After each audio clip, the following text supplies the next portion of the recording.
Magandang gabi, Philippine Air Force. Narito ang magiging lagay ng panahon ngayong araw ng Sabado, 18 April 2026. Sa kasalukuyan, meron pa rin po tayong binabantayang bagyo na nasa labas ng ating Philippine Area of Responsibility na may international name na Sinlaku. At kanina nga pong alas 3 ng hapon, itong si Severe Tropical Storm Sinlaku ay huling namataan sa layong 2,600 km east ng extreme northern Luzon na may lakas po ng hangin na umaabot sa 110 km per hour mula sa sentro at may pagbugso ng 135 km per hour. Kumikilos po ito pa north-northeastward sa bilis na 15 km per hour.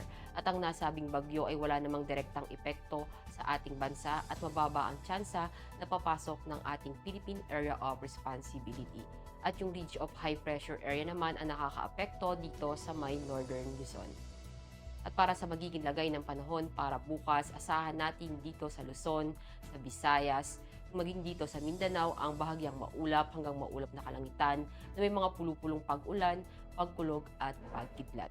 At para naman sa magiging lagay ng panahon sa mga susunod na araw, dito sa Metro Manila, asahan natin sa Lunes hanggang Miyerkules ang bahagyang maulap hanggang maulap na kalangitan na may mga pulupulong pag-ulan, pagkulog at pagkidlat. Maging dito sa Cavite, sa Lipa, sa May Angeles, sa Puerto Princesa, sa Calayan Island, sa Mactan, sa Zamboanga at Davao.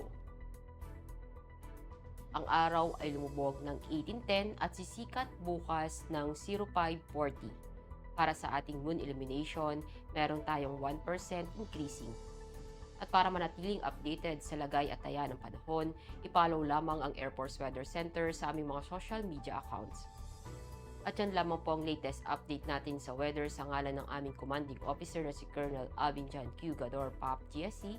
Ako si Staff Sergeant Ashley F. Di Maculangan, Philippine Air Force, weather broadcaster ng Air Force Weather Center. Muli, magandang gabi, Philippine Air Force.